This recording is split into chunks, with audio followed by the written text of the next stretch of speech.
Hi, this is Laurel. Welcome back to 31 Days of Couponing Success.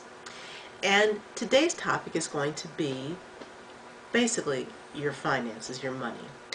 Because if you're going to do this for real, if you're really going to coupon, and you've probably already began to do a little bit of couponing here and there, you need to be aware of what you're spending, or beforehand set your budget. You're going to determine before you really begin how much you have to spend for that month or whatever your spending period might be.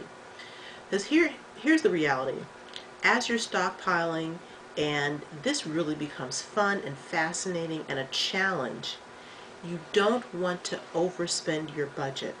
It is entirely possible to do so. Even though you're getting things for a lot less now, you're looking at a lot of different deals, or you're going to at some point, and you're going to have the challenge of making sure that even though you're getting things for free or for very cheap, that you're still not going over your budget. So if you even need to take the money out of your account and put it in your purse in cash or something, so that you know what your limit is, then maybe that's what you might need to do. And then when you get to the end of your cash, when you run out of money, then you don't do any more buying or purchasing for the month.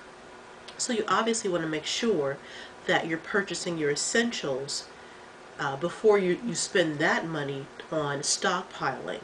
And it's helpful in the first few months if you've got a little bit of extra to put towards the stockpiling. But if you don't have any extra money in your budget, don't worry, you can still stockpile. It might take you a little bit longer to build up to where you want to be, but you can still very successfully create a stockpile. Not everyone's going to have the room of food that you might see on extreme couponing with those couponers. For many of us, it might just be a few extra shelves somewhere in the house.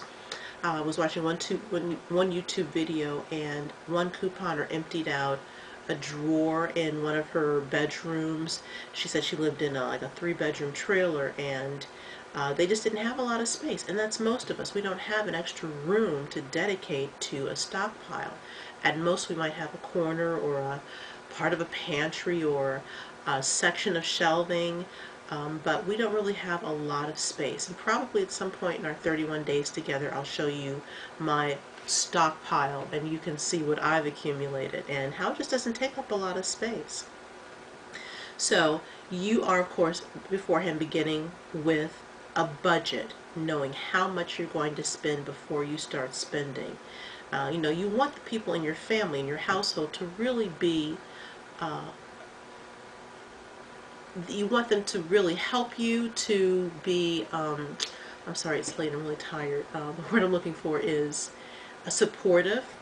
You want them to be supportive of the journey and to even help you with what you're doing, because you're doing it for the betterment of your family, are you not? So you want their support, you want their involvement in the process. And so if it's spending too much money, if it's taking too much money out of your pocket, you know, your family's not really going to necessarily be with the plan then.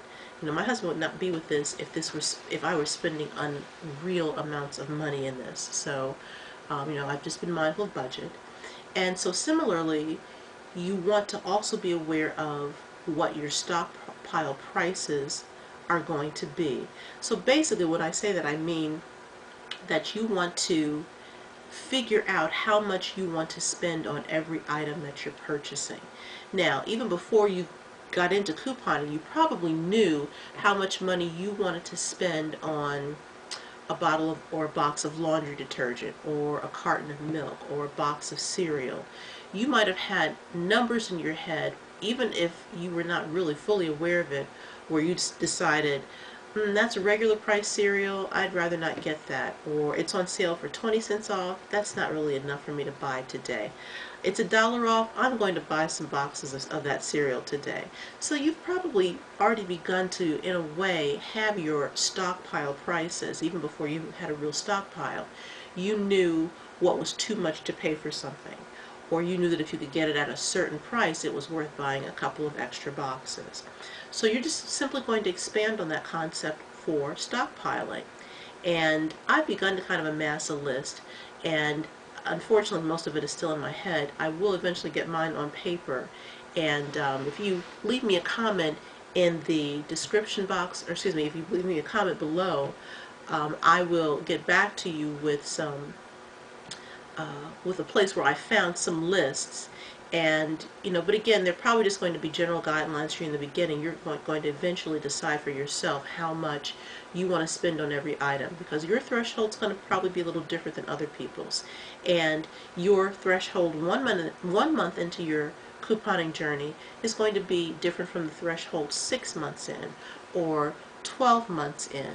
So begin to kind of think about that as well. And as I mentioned, you can leave me a comment and I will let you know where you can find some of these places. You know what, I'll probably even put it on the blog. How's that? And my blog is always in the description box below this video.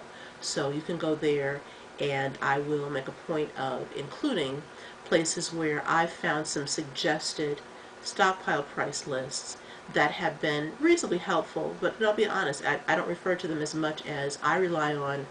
I don't want to pay that much. I don't want to pay more than 50 cents for a roll of a double rolled toilet paper.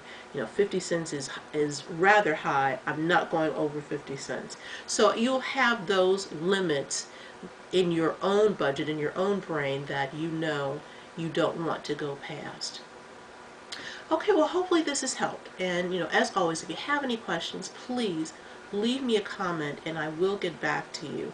This topic, we could talk about this for another half hour easily, but I don't want to do another long video. Long videos drive me nuts. So I'm done with this one, and I will look forward to seeing you then tomorrow.